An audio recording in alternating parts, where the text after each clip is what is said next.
now proudly presented on SNME. That's Sunday night's main event. Patreon and free feed. We just people from the north side. Once the Timmy's at the shore fine. Winter ready on the four ties. Heavy traffic during 4-5. Gotta hustle on your own time. Color people every port side. Hey guys, what's going on? It's your host, your boy George Mackay here live at the Card Expo here in Mississauga, and I'm sitting down with the Hall of Famer, the ECW OG, the legend himself, Rob Van Dam. How are you, sir?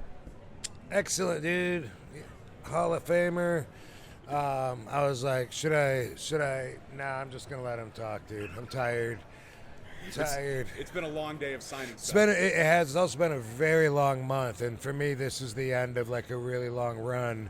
So it's like, kind of like last day of school. Like I was like looking forward to this coming up for a while because I've been really overextending myself. All in the name of business, all good. I'm just saying that I'm tired that I've put myself out there for this month, but even before that, like the last 6 to 8 weeks or so, it has been a lot of work, a lot of time, a lot of energy, and then so I'm thinking, boom, get this one done, and then May's looking like it's going to be a good time to rest, recuperate, enjoy being home, and then what happens? My damn flight that I'm supposed to be on right now is pushed back so late that's not even going to get me home. So now I got an extra day, but you know what? It could always be worse, and that's the equation of perspective always will make you feel better if you need to compare it to something that could be worse. So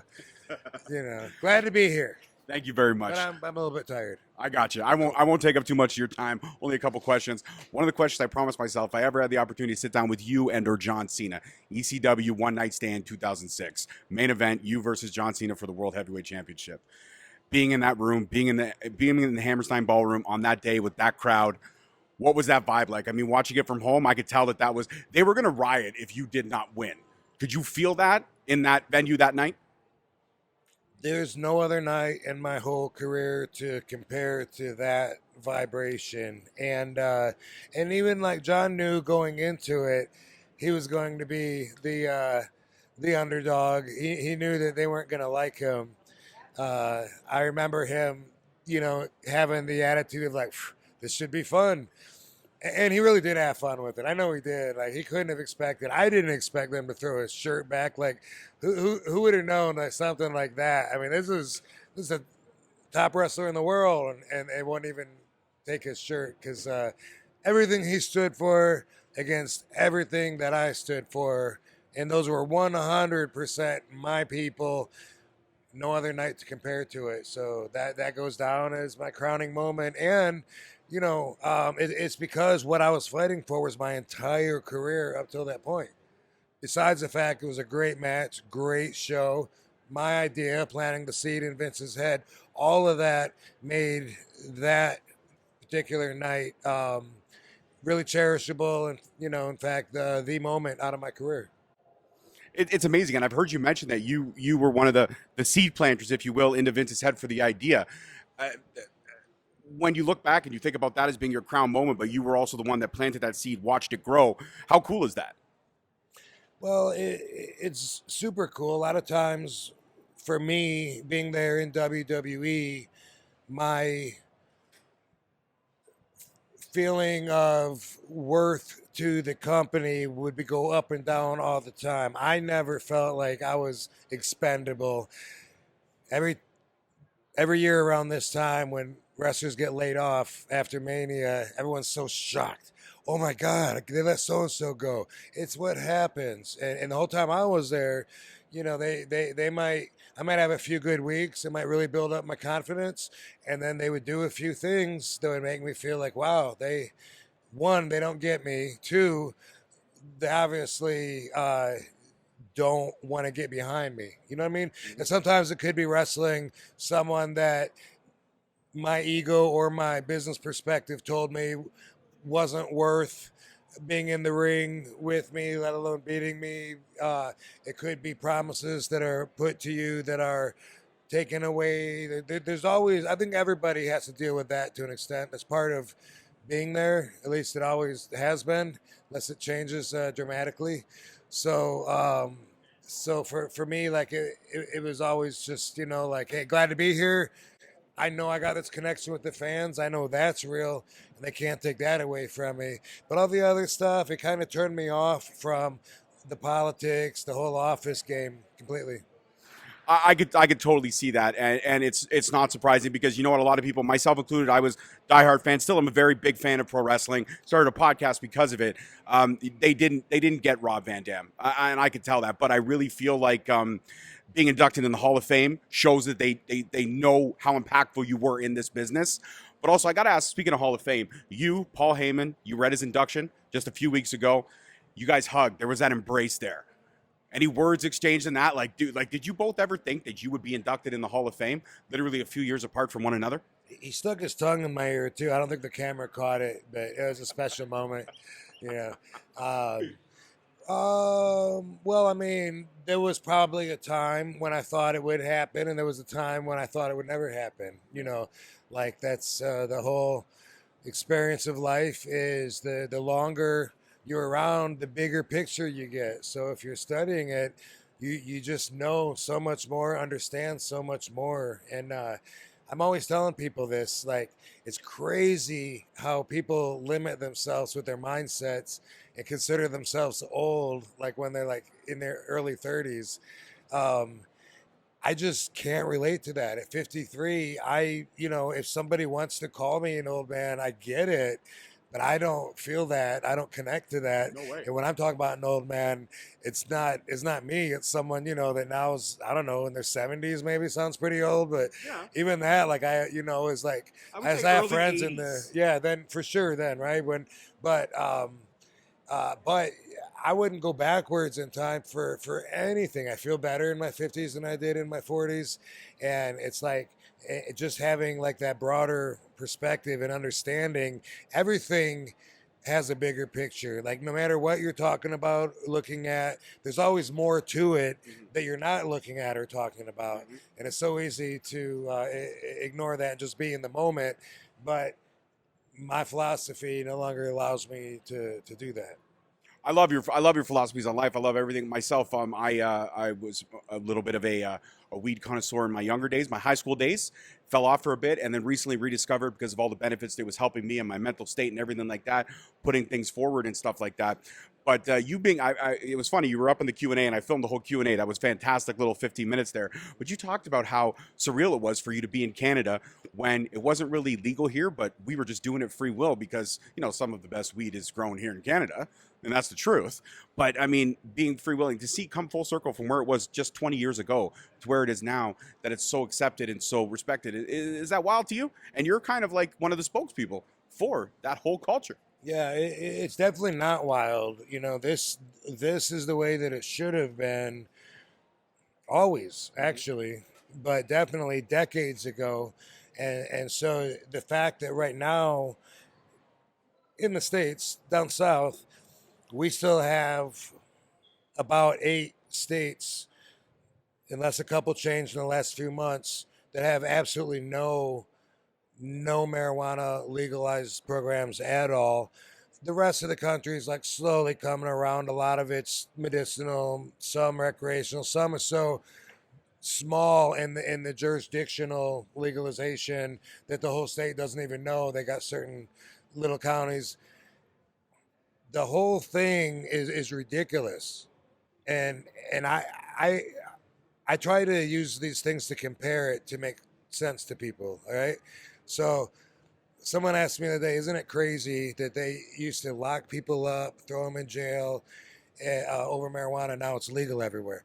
One, it's not legal everywhere. Two, they still lock people up, and there's still people that suffer from it, that pay tickets, and the war is not over. But more importantly, is it crazy that weed is legal now? Is it crazy that it's legal to be gay now? Is it crazy that it's legal to be black now? Is it crazy that it's legal to drink alcohol now? Everything was prohibited at one time, and we have this really conservative nucleus that we've been moving away from. And when I talk about the bigger picture, you have to see that path. You have to know that we're moving. We're not just in the moment, although it's great to be here in the moment and get that perspective, but you have to also realize that we're moving, and the conservative views that try to keep us back are the ones that made the laws in the first place. They're still around. They always will be.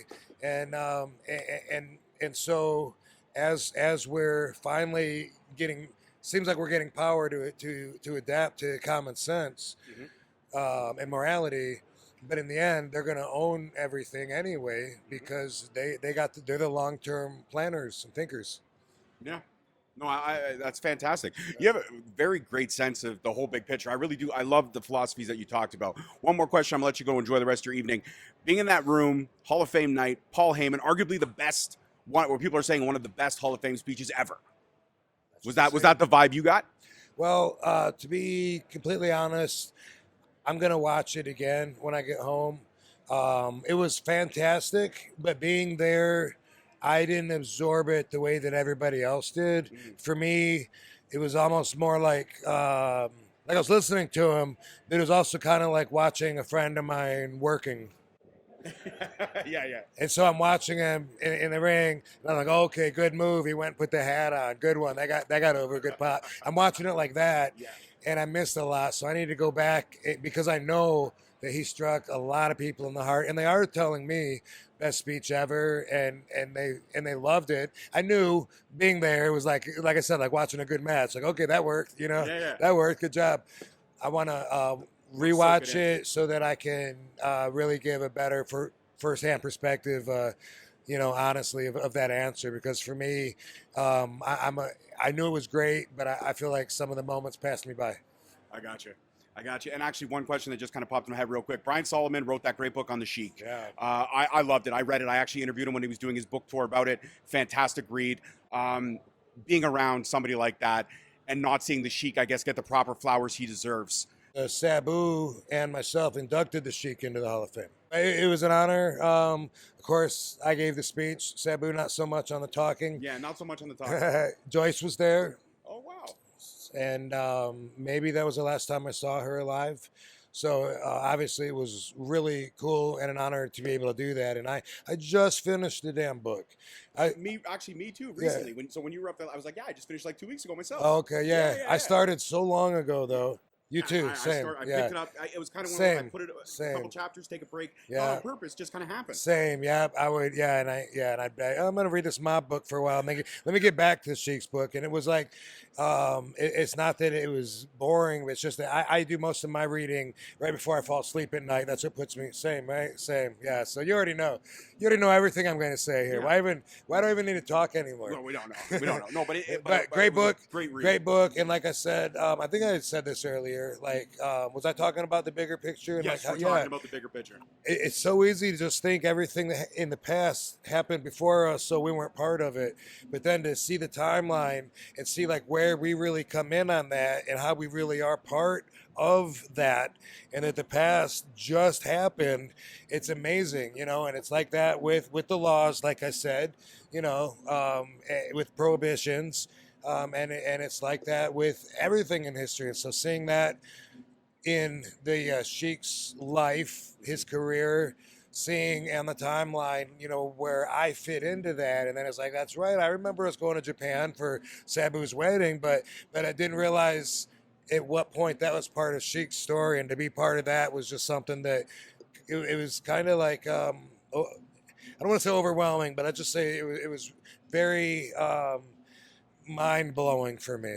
Yeah, absolutely. It was, yeah. Absolutely. Well, this conversation has been mind-blowing for me. I got to sit down with one of my idols in person. A lot of people can't say that they did that, and that's legitimately truth. Cool. That's legitimately truth. Rob Van Dam, Hall of Famer, the GOAT, effing show. And maybe you could tell the people that Straight Talk Wrestling, you had a blast with me. Maybe they should subscribe and give the podcast a chance. Dude, this is a Hall of Famer, RVD. You're seeing me here on Straight Talk Wrestling. If you don't subscribe, the F are you waiting for? Peace, love, and wrestling, guys. We'll see you next week. Thank you so much for watching. Please don't forget to like, subscribe, comment, and turn on that notification bell so you get notified each time we post a video. Alternatively, you can check us out on all podcast platforms and hosted on Podbean. We are also available on the SNME network. That's the Sunday Night Main Event Patreon. Please feel free to check us out there as well. And don't forget to follow us on all social media platforms at _Straight Talk on Twitter, at Straight Talk Wrestling on Instagram, Straight Talk Wrestling on Facebook, Straight Talk Wrestling on TikTok, and of course, you can check out all our merch at ProWrestlingTees.com. I don't need a nigga cosign. Without the liquor, you become a victim. You ain't never got a pole mine. I ain't messing with this generation. Fuck your gender, I ain't got